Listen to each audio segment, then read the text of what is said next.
الحمدللہ وکفا والصلاة والسلام علی عباده الذین اصطفى اما بعد فاعوذ باللہ من الشیطان الرجیم بسم اللہ الرحمن الرحیم ولا تقتلوا النفس التي حرم اللہ الا بالحق ومن قتل مظلوما فقد جعلنا لولیہ سلطانا فلا يسرف في القتل انہ کان منصورا ولا تقربوا مال اليتيم الا بالتي هي احسن حتى يبلغ اشده واوفوا بالعهد ان العهد كان مسؤولا واوفوا الكيل اذا كلتم وزنوا بالقسطاس المستقيم ذلك خير واحسن تأويلا صدق الله العظيم رب اشرح لي صدري ويسر لي امري واحلل عقدة من لساني يفقهوا قولي اللہم ربنا الہمنا رشدنا واعصمنا من شرور انفسنا اللہم ارنا الحق حقا وارزقنا اتباعه وارنا الباطل باطلا وارزقنا اجتنابه اللہم وفقنا لما تحب وترضى آمین یا رب العالمین۔ ذہن میں تازہ کر لیجئے، مطالعہ قرآن حکیم کے منتخب نصاب کا جو درس ان مجالس میں ہو رہا ہے، اس کا درس نمبر 13 جو اس کے حصہ سوم کا چوتھا درس ہے، اس میں اسلام کا معاشرتی نظام زیر بحث آ رہا ہے۔ یہ 2 رکوعوں پر مشتمل ہے۔ یہ درس سورہ بنی اسرائیل کا 3 رکوع اور 4 رکوع، اس کا اکثر حصہ ہم پڑھ چکے ہیں۔ اب آج ذرا ذہن میں پہلے تازہ کر لیں، جو درس نمبر 2 تھا ہمارا اسی تیسرے حصے کا، انفرادی سیرت و کردار کے ضمن میں ایک پوری طرح تربیت یافتہ انسان، پوری طرح تعمیر شدہ شخصیت کے خد و خال، سورۃ الفرقان کے آخری رکوع پر جو مشتمل تھا، اس میں مرکز میں ایک آیت آئی تھی بالکل درمیان میں، وہ لوگ والذین لا يدعون مع اللہ الہا آخر ولا يقتلون النفس التي حرم اللہ الا بالحق ولا يزنون ومن يفعل ذلك يلقى ساما يضاعف له العذاب يوم القيامة ويخلد فيه مهانا۔ اس وقت عرض کیا گیا تھا کہ تمام کبیرہ گناہوں میں سب سے بڑے کبیرہ گناہ 3 ہیں۔ سب سے بڑا، سب سے بنیادی شرک، اس کے بعد قتل ناحق، انسانی جان کو ضائع کر دینا، قتل کر دینا بغیر کسی حق کے، اور نمبر 3 زنا۔ اب یہاں دیکھیے، یہ جو 2 رکوعوں پر مشتمل ہمارا درس ہے، 18 آیات پر مشتمل، اس میں آپ کو یہ حسن ترتیب نظر آئی ہوگی۔ اس کے اول اور آخر میں شرک کا بیان ہے۔ وَقَضَىٰ رَبُّكَ أَلَّا تَعْبُدُوا إِلَّا إِيَّاهُ وَبِالْوَالِدَيْنِ إِحْسَانًا۔ شروع ہو رہا ہے، تیرے رب نے فیصلہ کر دیا ہے کہ مت پوجو اللہ کے سوا کسی کو، اور اختتام بھی ہوگا جس کا کہ ہم جائزہ لے چکے ہیں پہلے ہی، وَلَا تَجْعَلْ مَعَ اللَّهِ إِلَٰهًا آخَرَ فَتُلْقَىٰ فِي جَهَنَّمَ مَلُومًا مَدْحُورًا۔ اللہ کے ساتھ کسی اور کو الہ نہ ٹھہرا لینا کہ جھونک دیے جاؤ جہنم میں ملامت زدہ ہو کر، دھکے دیے جا کر۔ اول و آخر شرک، یہ تو جڑ ہے، بنیاد ہے۔ جیسے انفرادی سیرت و کردار کی تعمیر کے ضمن میں اول و آخر نماز تھی، جو اساسات ہیں۔ قد افلح المؤمنون الذین هم فی صلاتهم خاشعون، یہاں سے بات شروع ہوئی تھی، والذین هم علی صلواتهم یحافظون، اس پر بات ختم ہوئی۔ اول و آخر نماز۔ انفرادی سیرت و کردار کی تعمیر کا جو پروگرام ہے، جو بنیادیں ہیں اس کی، جو اساسات ہیں، اس میں اول و آخر نماز۔ یہاں پر اسلامی معاشرے کے لیے جو گویا کہ فصیل کی حیثیت رکھنے والی شے جو ہے، باقی ساری چیزیں اس کے اندر آئیں گی، وہ فصیل جو ہے وہ کیا ہے؟ توحید، اجتناب عن الشرک۔ اس کے بعد ہم نے دیکھا کہ قتل ناحق کا ذکر آیا ہے، وہ بھی اس سبق میں 2 مرتبہ آیا ہے۔ ایک مرتبہ پہلے آ چکا ہے، وَلَا تَقْتُلُوا أَوْلَادَكُمْ خَشْيَةَ إِمْلَاقٍ نَحْنُ نَرْزُقُهُمْ وَإِيَّاكُمْ إِنَّ قَتْلَهُمْ كَانَ خِطْئًا كَبِيرًا۔ اور اب آ رہا ہے وَلَا تَقْتُلُوا النَّفْسَ الَّتِي حَرَّمَ اللَّهُ إِلَّا بِالْحَقِّ۔ یہاں پر گویا کہ دونوں آیتوں کو رکھ کے درمیان میں ولا تقربوا الزنا انه كان فاحشة وساء سبیلا. یہ میں ترتیب اس وقت آپ کے سامنے رکھ رہا ہوں. زنا مرکز میں اول، اس سے پہلے اور اس کے بعد قتل ناحق، اور پورے سبق میں اول و آخر شرک کی مذمت، توحید کا التزام. تو گویا کہ ترتیب جو ہے القرآن یفسر بعضہ بعضا. تو جو ہمارا درس نمبر 2 تھا اس تیسرے حصے کا، اس میں ایک آیت میں جو مضمون آیا تھا در حقیقت وہی ہے جس کی توسیع ہو رہی ہے، اسی کا پھیلاؤ ہے، اسی کے اندر مزید تفاصیل آ رہی ہیں. اب یہاں نوٹ کیجئے وَلَا تَقْتُلُوا النَّفْسَ الَّتِي حَرَّمَ اللَّهُ إِلَّا بِالْحَقِّ. مت قتل کرو اس جان کو جسے اللہ نے حرام ٹھہرایا ہے، محترم ٹھہرایا ہے، مگر حق کے ساتھ. واقعہ یہ ہے کہ انسان جو متمدن حیوان کہلاتا ہے، تمدن کی بنیاد یہ ہے احترام جان. کسی معاشرے میں اگر انسانی جان کا احترام ختم ہو جائے تو گویا کہ تمدن کی جڑ کٹ گئی. اگر عزت و عصمت اور عفت اگر اس کا معاملہ خراب ہو جائے، تمدن فاسد ہو جائے گا، وہ فساد ہو جائے گا، جس کے لیے میں نے 12 لفظ استعمال کیا ہے، سنڈاس بن جائے گا معاشرہ. لیکن تمدن کی جڑ ہی کٹ جائے گی اگر جان کا احترام نہیں رہا. اس لیے کہ تمدن کی تو جڑ اور بنیاد متمدن حیوان ہے انسان، اس لیے کہ ایک دوسرے کی جان کا احترام کیا جائے. قتل ناحق جس معاشرے کے اندر رواج پا جائے گویا کہ تمدن کی جڑ کٹ گئی. اس لیے سورہ مائدہ میں تو فرمایا ہے کہ کسی شخص نے ایک انسان کو قتل کیا ناحق فکأنما قتل الناس جميعا ومن احیاها فکأنما احیا الناس جميعا. ایک جان کسی نے بچائی تو گویا کہ اس نے پوری نوع انسانی کو بچایا، اور ایک جان ناحق جو ہے اگر لے لی اور ایک جان ضائع کر دی بغیر کسی سبب کے، بغیر کسی حق کے، تو گویا کہ تمام پوری نوع انسانی کو قتل کر دیا. تو یہاں اب اس کا ذکر ہو رہا ہے وَلَا تَقْتُلُوا النَّفْسَ الَّتِي حَرَّمَ اللَّهُ إِلَّا بِالْحَقِّ. اس میں سب سے پہلے نوٹ کیجئے خودکشی بھی اسی میں شامل ہے. اس لیے کہ میری جان یہ میری ملکیت نہیں ہے، میرے پاس امانت ہے اللہ کی. میں اس کا مالک نہیں ہوں کہ جب چاہوں اسے ختم کر دوں، بلکہ خودکشی جو ہے کبیرہ گناہوں میں سے ہے، بہت بڑے گناہوں میں سے ہے. اس اعتبار سے جان کسی اور کے قتل کرنے ہی کا نہیں ہے معاملہ، اپنی جان لینے کا بھی انسان کو اختیار نہیں ہے. اس لیے کہ اس جان کا مالک اللہ ہے. وہ انسان جو ہے وہ اس کا کسٹوڈین ہے، امین ہے. بندہ مومن امین حق مالک است. جیسے دنیا کی اور دوسری چیزیں جو ہیں ان کی ملکیت کے ضمن میں اسلام نے تصور یہ دیا ہے، ملکیت کا تصور نہیں ہے، امانت کا تصور ہے. اسی طرح خود اپنی جان بھی ہمارے پاس اللہ کی امانت ہے. اسی لیے فرمایا کہ وَإِنَّ لِنَفْسِكَ عَلَيْكَ حَقًّا وَإِنَّ لِزَوْجِكَ عَلَيْكَ حَقًّا. تمہارے اپنے نفس کا بھی تم پر حق ہے. اس جان کو برقرار رکھنے کے لیے اس کے ضرورتوں کو پورا کرنا، کرو جائز راستے سے، لیکن پورا کرنا یہ اس کا حق ہے. اس کو غذا بہم پہنچانا اس کا حق ہے. اس کے لیے استراحت کا اہتمام کرنا اس کا حق ہے. ان کو اس میں غلو نہ ہو جائے، اس میں انسان مبالغہ نہ کر رہا ہو، لیکن جائز درجے میں اپنی جان کی خواہش، اپنی ضروریات کو پورا کرنا یہ بھی انسان کا فرض ہے. وَإِنَّ لِنَفْسِكَ عَلَيْكَ حَقًّا. تمہارے نفس کا، تمہاری جان کا بھی تم پر حق ہے. تو وَلَا تَقْتُلُوا النَّفْسَ الَّتِي حَرَّمَ اللَّهُ إِلَّا بِالْحَقِّ. الا بالحق کی وضاحت اس سے پہلے میں کئی مرتبہ کر چکا ہوں. 4 شکلیں ہیں کہ جن میں جواز ہے کسی انسان کی جان لینے کا. ایک شکل تو ہے کافر حربی. ہر کافر نہیں، کافر ذمی ہے یا کافر کسی اور ملک کا رہنے والا ہے لیکن اس کے ساتھ آپ کی جنگ ڈکلیئر نہیں ہے، تو ان دونوں حالتوں میں اس کی آپ جان نہیں لے سکتے. اس کی جان محترم ہے. ذمی کی جان بھی اتنی ہی محترم ہے جتنی کسی مسلمان کی جان کسی مسلمان ریاست میں. البتہ حربی ہو، کافر حربی، اس کی جان لی جا سکتی.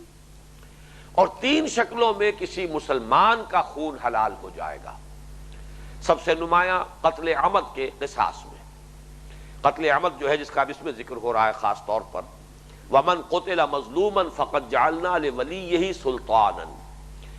جو قتل کر دیا گیا مظلومیت میں یعنی ناحق، اگر تو حق تھا، اگر قاتل اس کی جان لی گئی ہے، مقتول کے ورثاء نے اس کو معاف نہیں کیا، اس کی جان لی گئی، یہ بالحق لی گئی. اسی طرح زانی اگر وہ شادی شدہ ہے اس کی جان لی گئی ہے رجم کے ذریعے سے، بالحق لی گئی. اسی طرح مسلمان مرتد ہو گیا ہے، اس کی جان لی گئی ہے، بالحق لی گئی. یہ گویا کہ 3 شکلیں ہیں کسی مسلمان اگرچہ مرتد کو آپ کہہ سکتے ہیں کہ وہ اسلام کے دائرے سے نکل گیا، لیکن یہ کہ بہرحال اس سے پہلے وہ حالت اسلام میں تھا۔ مرتد اس کی سزا قتل، زانی زانیہ اگر شادی شدہ ہے اس کی سزا قتل رجم کی شکل میں، اور تیسرے یہ کہ قتل عمد کے قصاص میں قتل اگر مقتول کے ورثاء اس کا خون معاف کرنے کو تیار نہ ہو یا دیت یا خون بہا لینے کے لیے تیار نہ ہو۔ تو فرمایا وَمَنْ قُتِلَ مَظْلُومًا، جو ناحق قتل کر دیا گیا، فَقَدْ جَعَلْنَا لِوَلِيِّهِ سُلْطَانًا، تو اس کے ولی، اس کے وارث کو ہم نے اختیار دیا ہے۔ سلطان کے لفظ کو پہچان لیجئے، سلطان اختیار، سند، اتھارٹی اس کے پاس ہے۔ آج کا جو تصور ہے ہمارے معاشرے میں بھی ابھی تک بنیادی طور پر جو قانون ہے قتل کے ضمن میں کچھ اصلاحات ہوئی ہیں، لیکن فلسفہ چونکہ وہی رومن لا کا ہے جو ابھی تک ہمارا بنیادی جو ہے قانون اس وقت جو رائج ہے وہ رومن جو لا کا فلسفہ ہے اسی پر مبنی ہے۔ قتل کے مقدمے میں ریاست مدعی نہیں ہوتی ہے مجرم کے خلاف یا ملزم کے خلاف، بلکہ مقتول کے ورثاء ہوتے ہیں، اور اختیار معاف کر دینے کا نہ کسی ہیڈ آف دی اسٹیٹ کو ہے نہ کسی اور کو ہے۔ عدالت کا کام، حکومت کا کام، ریاست کا کام یہ ہے کہ مجرم کو پکڑے اور مقدمے کی جو بھی ضرورتیں ہیں وہ پوری کرے۔ ثبوت اگر ہو گیا ہے تو اب جان کس کے قبضے میں ہے؟ مقتول کے ورثاء کے قبضے میں، اور کسی کو اختیار نہیں۔ اسی کا نام سلطان ہے۔ فقط جعلنا لولیہ سلطانا، تو ہم نے اس کے ولی کو سند عطا کی ہے، اختیار دیا ہے، اس کو آتھورائز کیا ہے، چاہے تو قاتل کی جان بخشی کر دیں۔ آج ہی خبر آئی ہے کہ کہیں سعودی عرب میں کسی قاتل کا سر قلم ہونے والا ہی تھا، جلاد کا، کہ بس وہ جو ہے تیشہ اٹھنے والا ہی تھا کہ فوراً وہ شخص آیا جس کا بیٹا اس نے قتل کیا تھا، جس کے بیٹے کو قتل کیا تھا اس قاتل نے، اور اس نے آ کر کہا میں اسے معاف کرتا ہوں، اور وہ جان بچ گئی۔ اختیار جو ہے وہ مقتول کے وارث کے پاس ہے، ورثاء کے ہاتھ میں، وہ چاہیں تو بغیر کوئی خون بہا لیے معاف کر دیں، چاہیں تو دیت یا خون بہا قبول کر کے معاف کر دیں، اور چاہے تو قتل کے بدلے قتل، جان کے بدلے جان، مصر رہے اس پر، اور قاتل کی جو جان ہے وہ لی جائے۔ اس میں ریاست یا حکومت کا معاملہ ان کے مددگار کا ہے، مدعی کا نہیں ہے۔ مدعی جو ہے وہ مقتول کے ورثاء ہے۔ فقط جعلنا لولیہ سلطانا، تو ہم نے اس کے ولی کو اختیار دیا ہے، ان کے وارثوں کو اختیار دیا ہے۔ لیکن فلا یسرف فی القتل، اس میں ایک بات تو یہ نوٹ کیجئے کہ جہاں اسلامی حکومت قائم نہ ہو باقاعدہ وہاں کیا کیا جائے، اور ظاہر بات ہے یہ آیات نازل ہو رہی ہیں ابھی مکے میں۔ سورہ بنی اسرائیل جو ہے یہ ہجرت سے قبل نازل ہوئی ہے، مکی صورت ہے، اور اس میں تو اصل میں جیسا کہ میں نے ابتدا میں عرض کیا تھا تمہیدی باتوں میں کہ یہ تو 10 کمانڈمنٹس جو تھے، تورات کی شریعت جو چلی آ رہی تھی، شریعتیں تو دو ہی ہیں، شریعت موسوی، شریعت محمدی صلی اللہ علیہ وسلم علیہ الصلوۃ والسلام۔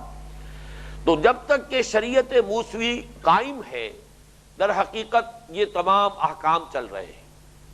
البتہ جب شریعت محمدی میں کسی حکم کی شکل بدلی ہے تو اب اس کی صورت جو ہے تبدیل ہو جائے گی، ورنہ یہ جو معاملہ تھا خاص طور پہ رجم کا معاملہ یہ بھی شریعت موسوی سے چلا آ رہا تھا، اور حضور نے سب سے پہلا جو 2 یہودیوں کو رجم کیا ہے وہ در حقیقت تورات کے حکم کی روح سے کیا ہے۔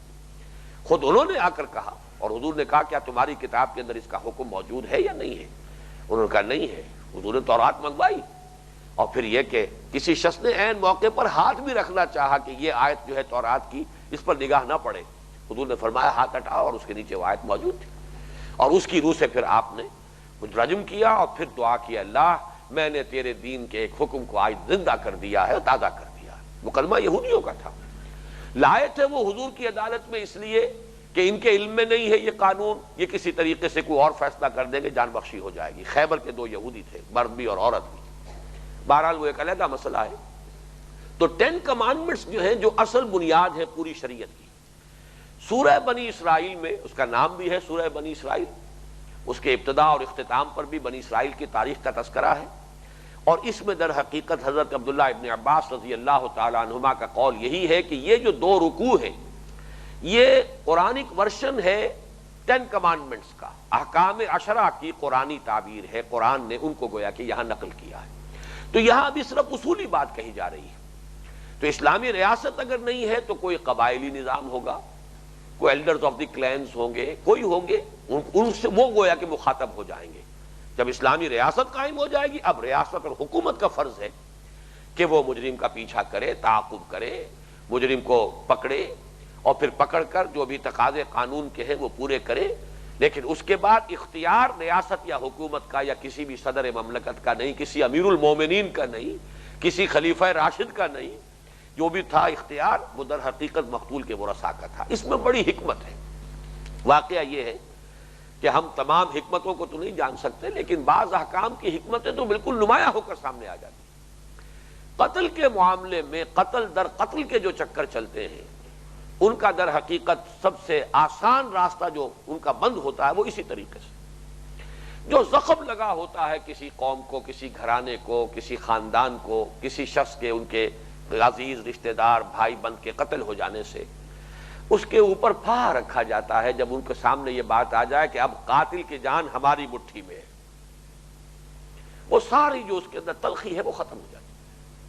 اس کے بعد اگر ان کے اندر جذبہ ہے ایسا کہ ٹھیک ہے ہمارا آدمی تو گیا، اس کی جان ہم لیں گے، وہ واپس نہیں آ جائے گا، لیکن کوئی اور بچے ہیں جو یتیم ہو جائیں گے، کوئی اور خاتون ہے جو بیوہ ہو جائے گی، کوئی اور والدین ہے کہ جن کا کوئی سہارا ختم ہو جائے گا، ان کے دل میں ہو سکتا ہے رحم پیدا ہو جائے، جان بخشی کر دیں. ورنہ یہ ہے کہ قتل در قتل ہوتے ہیں. پھر اب جو قاتل قتل ہوا ہے، جس کو کہ پھانسی کی سزا ہوئی ہے، اس کا کوئی بچہ ہے، اس کے دل میں جو گرہ پڑ جائے گی کہ میرا باپ جو ہے اس طرح کے کوئی قبائلی یا خاندانی یا قومی جھگڑوں کے اندر قتل ہوا تھا، تو اس کے دل میں تو یہ رہے گا کہ مجھے اب بدلہ لینا. اور اس طرح وہ قتل در قتل. آج کل بھی ہمارے ہاں جو زیادہ علاقے ابھی جن میں قبائلی جو رسم و رواج باقی ہے اس میں یہ سلسلہ چلتا ہے. اس اعتبار سے بڑا ہی حکیمانہ معاملہ ہے یہ قتل کا معاملہ. اس کو یوں سمجھیے ایک اعتبار سے شریعت اسلامی نے گویا کہ دیوانی مقدمہ بنا دیا ہے. یہاں معاملہ کیا ہے کہ اصل میں مدعی مقتول کے ورثاء ہیں، اختیار ان کے ہاتھ میں. وہ چاہے تو قاتل کو معاف کر دے، چاہے تو خوب ہا قبول کر لے، اور چاہے تو مصر رہے. اس صورت میں ریاست کا کام یہ ہے انہو کان منصورا، اس کی مدد کی جائے گی. مدد کرنے والا کون ہے؟ یا معاشرہ، یا جو بھی ماحول کے اندر جو بھی ذمہ دار لوگ ہیں، یا پھر اگر ریاست قائم ہے تو اسلامی ریاست جو ہے اس کی پشت پر ہے. جو بھی مقتول کے ورثاء ہیں ان کو قصاص دلوانا اور ان کے ہاتھ میں لے آنا اس مسئلے کو کہ ان کو محسوس ہو کہ اب اختیار ہمارے ہاتھ میں ہے اس کی جان کا. انہو کان منصورا، یہ در حقیقت فرض منصبی ہے ریاست کا. لیکن فرمایا فلا یسرف فی القتل. یہ فلا یسرف فی القتل کا تعلق ہے اس معاشرے سے جس کے اندر ابھی کوئی آرگنائزڈ اسٹیٹ کا کانسیپٹ اور حکومت کا تصور موجود نہ ہو. قتل کے بدلے قتل جب وہاں ہوتا تھا تو اس میں پھر اپنے جذبات کا اظہار، اگر کوئی طاقتور قبیلہ ہے تو ایک کی جگہ 10 کو مار رہا ہے، یا یہ ہے کہ صرف یہ کہ قاتل کو قتل ہی کرنے پر اکتفا نہیں کر رہی، مسلح کر رہے ہیں، یا اسے ایذا دے دے کر مارا جا رہا ہے، اس کا ایک ایک جوڑ بند علیحدہ کیا جا رہا ہے. یہ ساری شکلیں جو ہے اسراف فی القتل کی. تمہیں جان لینے کا اختیار دیا گیا ہے، سلطان تمہارے ہاتھ میں ہے، تمہارے ہاتھ میں اختیار ہے، تم اس کی جان لے سکتے ہو، لیکن یہ کہ اسراف فی القتل اس کی اجازت نہیں. وَلَا تَقْتُلُوا النَّفْسَ الَّتِي حَرَّمَ اللَّهُ إِلَّا بِالْحَقِّ وَمَنْ قُتِلَ مَظْلُومًا فَقَدْ جَعَلْنَا لِوَلِيِّهِ سُلْطَانًا فَلَا يُسْرِفْ فِي الْقَتْلِ إِنَّهُ كَانَ مَنْصُورًا. یہ نصرت ہوگی اس کی چاہے معاشرتی سطح پر چاہے حکومت کی سطح پر. وَلَا تَقْرَبُوا مَالَ الْيَتِيمِ. اب نوٹ کیجئے ایک اور بات. انسانی معاشرے میں احترام جان، حرمت عزت، اس کے بعد تیسری چیز ہے حرمت مال. ایک دوسرے کے مال پر ناجائز تصرف نہ ہو، ایک دوسرے کے مال کو ناجائز طریقے پر ہڑپ نہ کیا جائے. اس میں خاص طور پر ایک تو ہے چوری کا معاملہ، وہ تو ظاہر بات ہے کہ ایک بہت زیادہ نمایاں جرم ہے. ایک چوری چھپی ہوئی چوری ہے جس کا ذکر یہاں ہو رہا ہے. وَلَا تَقْرَبُوا مَالَ الْيَتِيمِ. کسی شخص کی زیر کفالت زیر نگرانی کچھ یتیم ہے، بڑا بھائی فوت ہو گیا، اس کے بچے ہیں، بچیاں ہیں. اب بھائی جو کچھ چھوڑ کر گیا ہے وہ اس کی تحویل میں ہے. چوری چھپے اس میں سے مال ہڑپ کر جانا، یہ گویا کہ یہ چھپی ہوئی چوری ہے جس کا ذکر ہو رہا ہے. وَلَا تَقْرَبُوا مَالَ الْيَتِيمِ إِلَّا بِالَّتِي أَحْسَنُ. اور گویا کہ اس میں اس کی شناعت اور گھناونا پن جو ہے دوہرا ہو رہا ہے. یتیم کا مال ہے، مت قریب پھٹکو یتیم کے مال کے. إِلَّا بِالَّتِي أَحْسَنُ. یہاں بھی وہی لفظ لایا گیا ہے جو زنا کے لیے آیا تھا. ولا تقربوا الزنا انه كان فاحشۃ وساء سبیلا، ولا تقربوا مال الیتیم، یتیم کے مال کے قریب تک نہ پھٹکو، الا باللتی احسن، مگر اس طور سے جو سب سے عمدہ، سب سے اعلیٰ، پوری حفاظت، اس کا مال ہڑپ نہ کرو، اس کا مال ضائع نہ ہونے دو، اس کے پورے امین بنو، اس کی حفاظت کرو، اپنے مال سے بڑھ کر اس کے مال کی حفاظت کرو، حتی یبلغ اشدہ، یہاں تک کہ وہ اپنی پوری شدت کو، قوت کو، پختگی کو، جوانی کو پہنچ جائے، بلوغ کو پہنچ جائے، اب اپنے مال کی حفاظت کا وہ خود ذمہ دار ہو جائے گا۔ اس کے بڑے تفصیلی احکام پھر سورہ نساء میں آئے شروع میں، لیکن یہ میں آپ سے عرض کر دوں، یہ حکم قرآن مجید میں مکی صورتوں میں 2 دفعہ آیا، ایک تو یہاں سورہ بنی اسرائیل میں، اور سورۃ الانعام کی آیت نمبر 152، وہاں ایک رکوع میں وہ تمام مضامین آئے ہیں جو یہاں 2 رکوعوں میں آ رہے ہیں۔ یہ میں تمہیدی جب ہماری بحثیں تھی اس میں تقابلی مطالعہ کرا چکا ہوں آپ کو۔ سورہ انعام کا ایک رکوع اور سورہ بنی اسرائیل کی یہ 2 رکوع مضامین کے اعتبار سے بہت ایک دوسرے سے مشابہ ہیں، اور اس میں یہ الفاظ تو جو کہ تو ریپیٹ ہوئے ہیں، وَلَا تَقْرَبُوا مَالَ الْيَتِيمِ إِلَّا بِالَّتِي أَحْسَنَ حَتَّى يَبْلُغَ أَشُدَّهُ۔ البتہ اس کو نوٹ کیجئے، صحابہ کرام کا جو انداز اللہ نے بنا دیا اور اللہ کے رسول صلی اللہ علیہ وسلم کی تربیت کے نتیجے میں بنا، لٹرل، بالکل لفظی پیروی، حرف بہ حرف حکم کی کو پورا کرنا۔ تقربو کا لفظ آیا ہے، اس درجے احتیاط شروع کر دی صحابہ نے کہ ان کی ہانڈی بھی علیحدہ، اس لیے کہ یہ بچے ہیں، ان کے لیے کچھ پک رہا ہے تو علیحدہ پکے، اس میں لکڑی بھی ان کی علیحدہ ہو جو جل رہی ہو ہانڈی کے نیچے سے، کہیں ایسا نہ ہو کہ ان کے حصے کی کوئی بوٹی جو ہے ان کے مال میں سے، وہ میں اگر مشترک ہانڈی پک رہی ہو تو کہیں میرے پیٹ میں چلی جائے، اس لیے کہ وہاں تو تصور یہ دیا گیا ہے کہ جو لوگ یتیم کا مال ہڑپ کر رہے ہیں وہ اپنے پیٹوں میں انگارے بھر رہے ہیں۔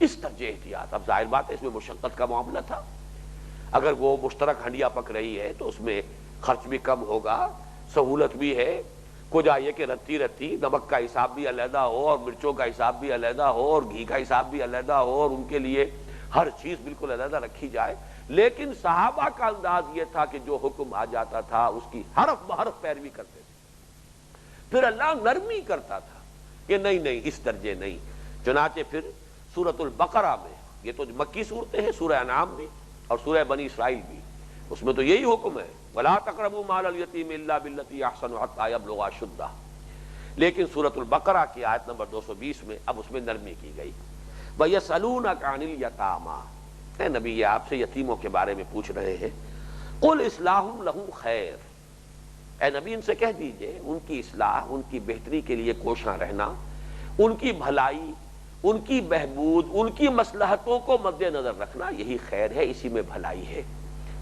وَإِن تُخَالِطُوهُمْ فَإِخْوَانُكُمْ، اگر مخالطت کرو، اگر رل مل کر رہو، مل جل کر رہو، اپنا مال اس کا مال جمع کر لیا ہے، اب کاروبار میں لگا ہوا ہے، یتیموں کی پونجی بھی لگی ہوئی ہے، اپنی پونجی بھی لگی ہوئی ہے، یہ نہیں کہ وہ علیحدہ علیحدہ بالکل پائی پائی کا حساب ہو رہا ہو، اگر اس طرح سے اشتراک ہو جائے، مشترک ہو جائے مال کا کاروبار میں یا گھریلو معاملات میں، فَإِخْوَانُكُمْ، تو تمہارے بھائی ہیں، تمہارے بھائی بند ہیں، تمہارے اعزاء و اقارب ہیں۔ وَاللَّهُ يَعْلَمُ الْمُفْسِدَ مِنَ الْمُصْلِحِ، اور اللہ خوب جانتا ہے، علیحدہ جانتا ہے مصلح کو مفسد سے، جانتا ہے کون مفسد ہے اور کون مصلح ہے۔ یہ بالکل وہی انداز ہے کہ جو اس سورہ بنی اسرائیل کے 3رے رکوع میں آ چکا ہے، جب والدین کے بارے میں انتہائی تاکیدی حکم آیا، وَلَا تَقُل لَّهُمَا أُفٍّ وَلَا تَنْهَرْهُمَا وَقُل لَّهُمَا قَوْلًا كَرِيمًا، لیکن ربکم اعلم بما فی نفوسکم ان تکونوا صالحین فإنہ کان للأوابین غفورا، تمہارا رب خوب جانتا ہے جو کچھ تمہارے دلوں میں ہے، تمہاری جانوں میں ہے، تمہارے جیوں میں ہے، تمہاری نیتوں میں ہے، اگر تم ٹھیک ہو، درست ہو، کسی وقت اگر مجبوری کی حالت میں والدین کی کوئی بات ٹالنی پڑ رہی ہے، کوئی حکم عدولی کرنی پڑ رہی ہے، کہیں کسی وقت کوئی بات جو ہے سختی کے ساتھ بھی کہنے کی ضرورت پیش آ گئی ہے، بسا اوقات ایسا ہوتا ہے دماغی توازن ٹھیک نہیں رہا ہے، اب دماغی توازن جس کا ٹھیک نہ رہا ہو بڑھاپے میں، اب ظاہر بات ہے کہ اس کی ہر بات کو نہیں مانا جا سکتا، کسی وقت کوئی انداز جو ہے سخت بھی اختیار کرنا پڑے گا۔ ان تکونوا صالحین فإنہ کان للأوابین غفورا، تم اپنے باطن میں جھانکو، وہاں اگر بات ٹھیک ہے تو اللہ تعالیٰ بھی معاف فرمانے والا ہے۔ وہی بات یہاں فرمائی کہ واللہ یعلم المفسد من المصلح، اللہ کو خوب معلوم ہے کون مفسد ہے کون مصلح ہے، کون یتیموں کی بہبود کو مد نظر رکھتے ہوئے ان کے مال کو اپنے ساتھ جوڑ رہا ہے، ملا رہا ہے، اور کون جو ہے وہ اصل میں نیت خراب ہے اور ان کے مال کو ہڑپ کرنے کے لیے گویا کہ چھپی ہوئی چوری کر رہا ہے، ڈاکہ ڈال رہا ہے خفیہ طور پر ان کے مال کو ہڑپ کرنے کے لیے۔ وَلَوْ شَاءَ اللَّهُ لَعَنَتَكُمْ، اللہ چاہتا تو تمہیں مشقت میں ڈالے رکھتا۔ یہ جو حکم تھا جس پر تم نے عمل کیا، اس میں ایک طرح کی شاباش بھی ہے، صحابہ کرام کی تحسین بھی ہے کہ تم نے جس طرح عمل کیا، واقعہ یہ ہے کہ یہ تمہارے لیے بہت ہی یعنی تمہارے ایمان کا تقاضا ہے کہ جو عمل ظاہر ہوا ہے۔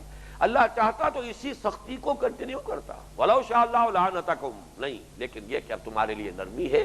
ان اللہ عزیز الحکیم، اللہ تعالیٰ زبردست ہے، کمال حکمت والا ہے، اس معاملے میں اس درجے سختی کا حکم نہیں ہے۔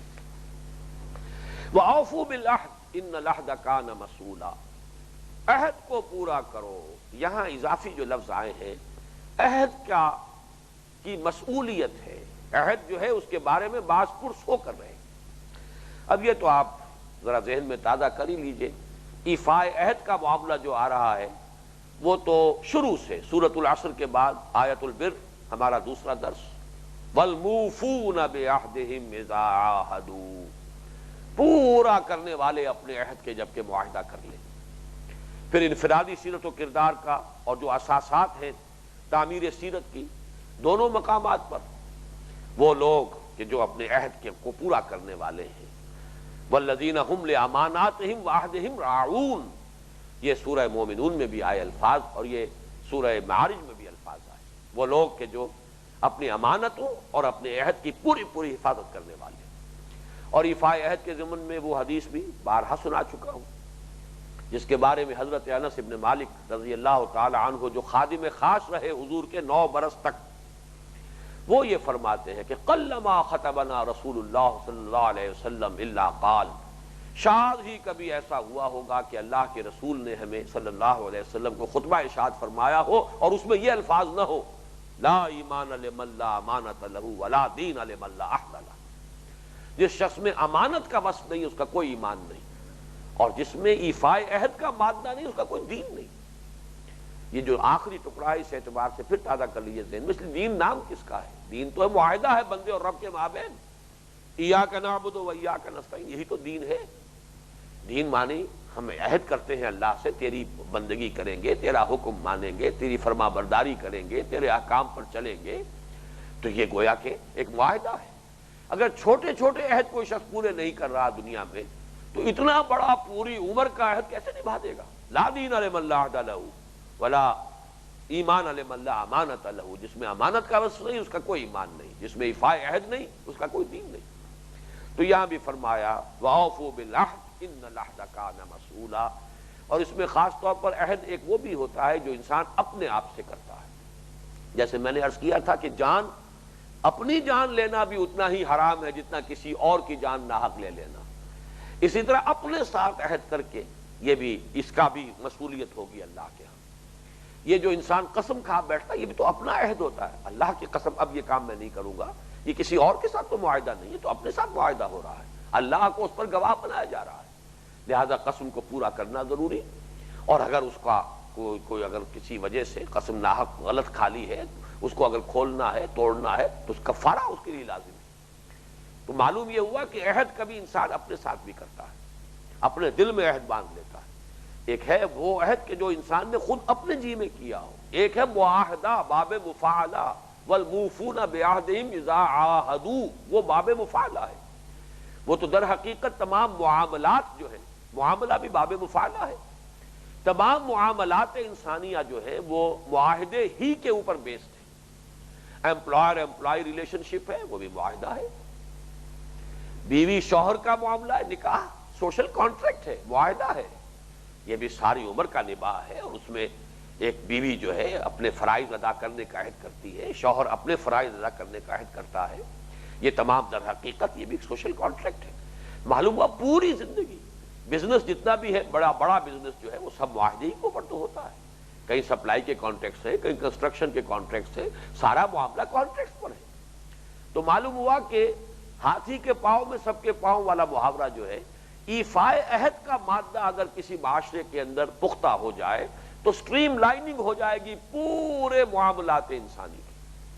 اب جو شخص بھی ہے وہ اپنا عہد پورا کر رہا ہے، اپنے عہد سے بندھا ہوا ہے، جیسے کہ حضور نے فرمایا عہدۃ المومن کاخذ الکف، مومن کا کسی معاملے میں وعدہ کر لینا تو ایسے ہے جیسے کہ کسی نے کسی کا ہاتھ پکڑ لیا، کہاں جائے گا، ہاتھ پکڑا ہوا ہے، تو آدمی محسوس کرے کہ میں عہد دے چکا ہوں، قول دے چکا ہوں، وعدہ کر چکا ہوں، میرا تو ہاتھ بندھا ہوا ہے، میرا ہاتھ اب دوسرے کے قبضے میں ہے، میرے ہاتھ میں ہے ہی نہیں۔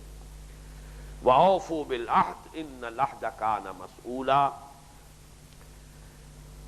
وَأَوْفُوا الْكَيْلَ إِذَا كِلْتُمْ، چونکہ مال کا معاملہ آیا تھا، وَلَا تَقْرَبُوا مَالَ الْيَتِيمِ إِلَّا بِالَّتِي أَحْسَنُ، جس طریقے سے یتیم کا مال ہڑپ کرنا وہ بھی ایک طرح کی چوری ہے، خفیہ چوری۔ ایک اور خفیہ چوری یہ ہے وَأَوْفُوا الْكَيْلَ إِذَا كِلْتُمْ وَزِنُوا بِالْقِسْطَاسِ الْمُسْتَقِيمِ،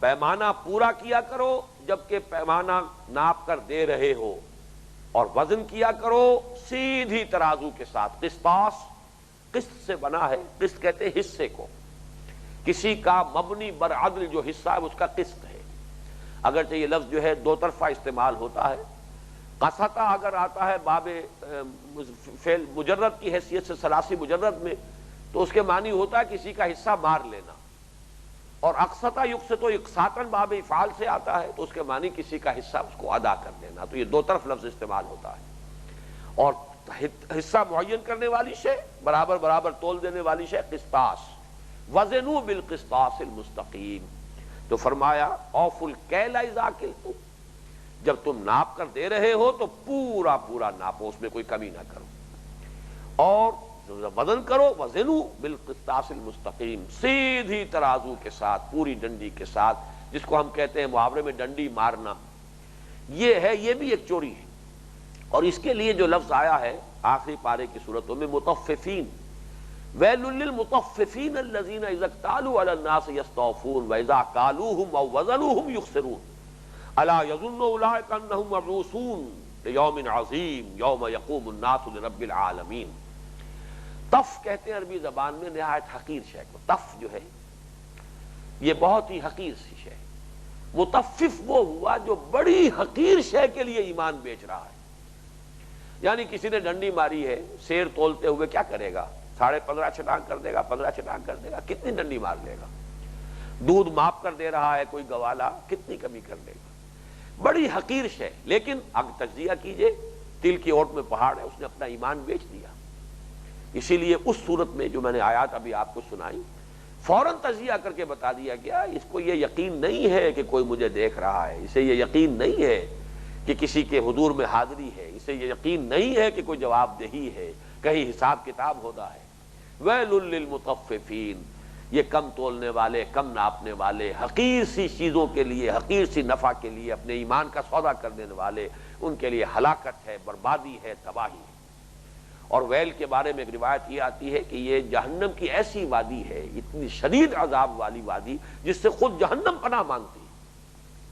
ویل للمطففین الذین اذا اکتالوا علی الناس یستوفون، جب ناپ کر لیتے ہیں پورا پورا لیتے ہیں، واذا کالوہم، جب ناپ کر دیتے ہیں، اور وزنوہم، یا ان کے لیے وزن کر کے دیتے ہیں تو یخسرون، کمی کر دیتے ہیں۔ الا یظن اولئک انہم مبعوثون لیوم عظیم یوم یقوم الناس لرب العالمین، کیا انہیں یہ گمان نہیں، بھول گئی یہ بات، یہ حقیقت مستحضر نہیں رہی کہ انہیں اٹھنا ہے، ایک دن قبروں سے اٹھائے جائیں گے، اس عظیم دن جس دن کے لوگوں کو اپنے رب العالمین کے حضور میں کھڑے ہونا ہوگا۔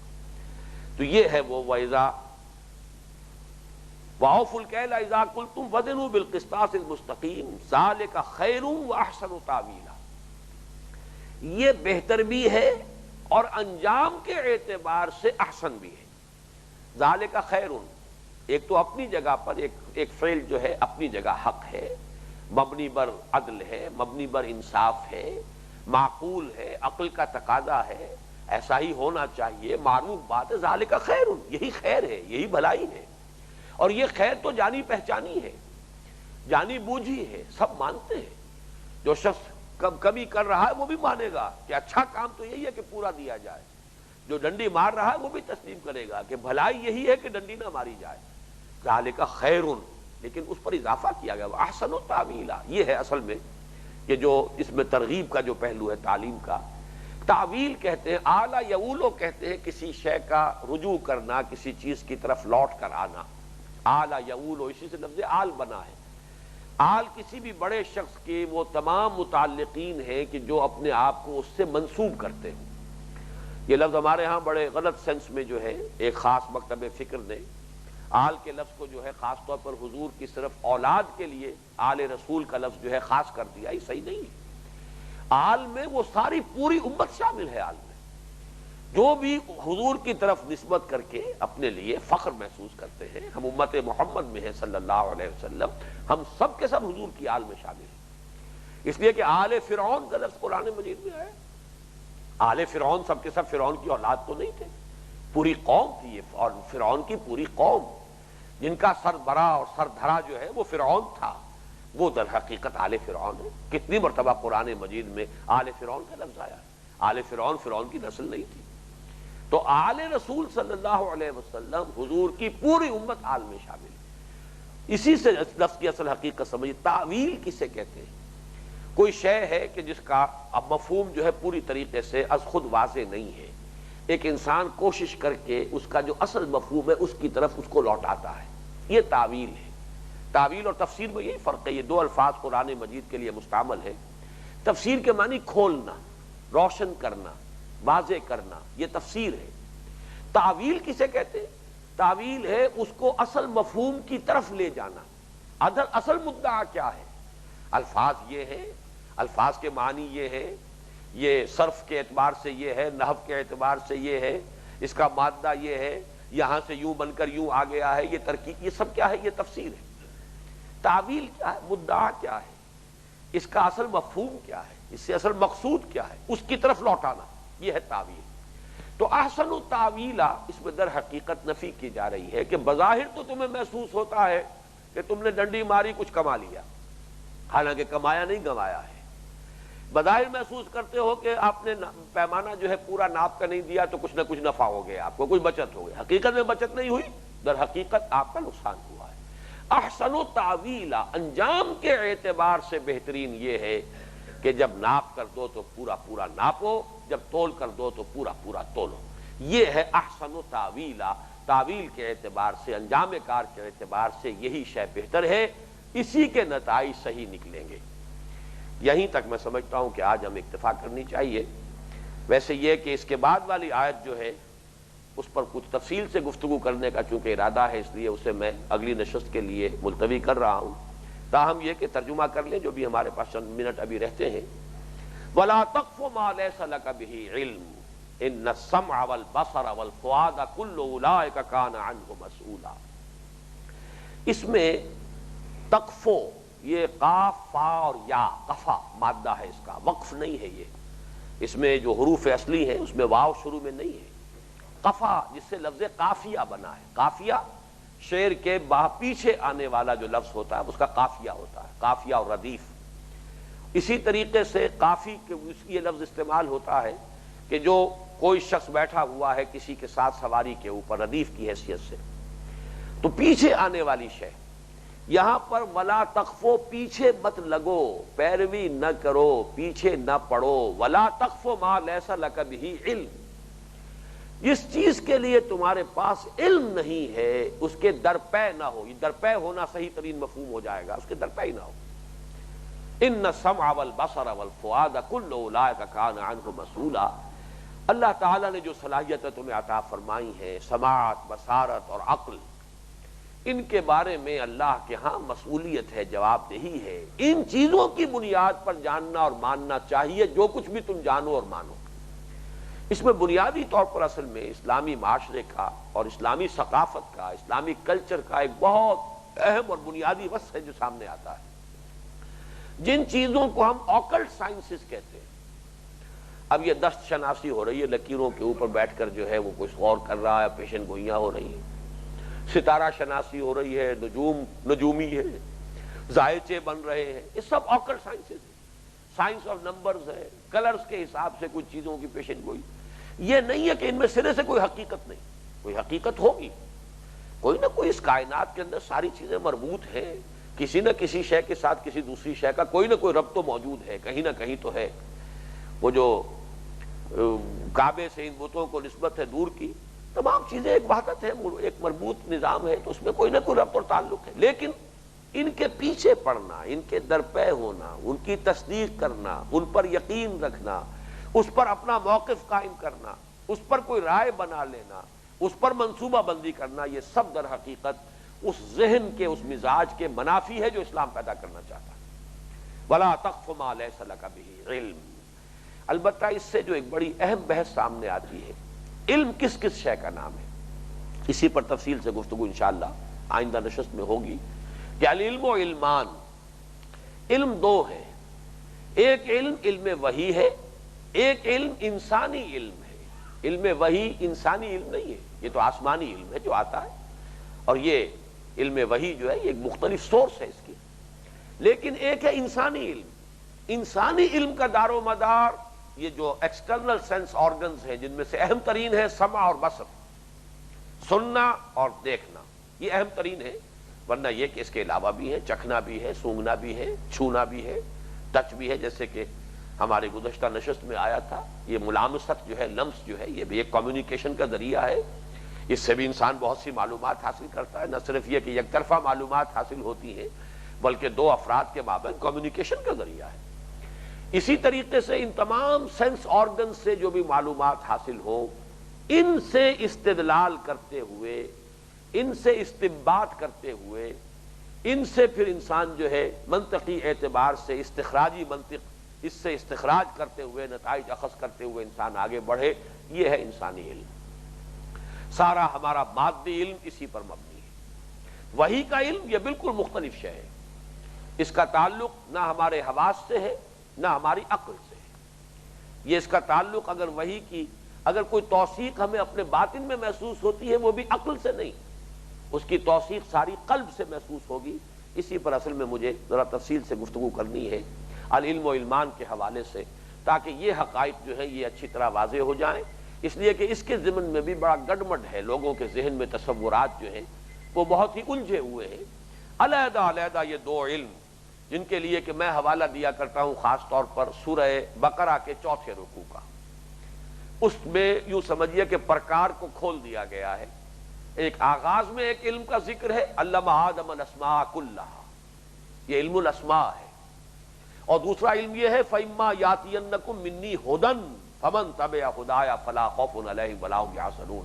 یہ ہدایت ہے جو آسمان سے نازل ہوئی ہے، جو ہر انسان پر نہیں اتری ہے، انبیاء پر اتری ہے، انبیاء پر نازل ہوتی رہی ہے، اور یہ اپنے نقطہ عروج کو، نقطہ کمال کو پہنچ گئی ہے قرآن حکیم کے اندر آ کے۔ یہ دو علم ہیں العلم و علمان کے حوالے سے، اس پر کچھ مزید انشاءاللہ گفتگو جو ہے آئندہ نشست میں ہوگی۔ بارک اللہ لی و لکم فی القرآن العظیم و نفعنی و ایاکم بالآیات والذکر الحکیم۔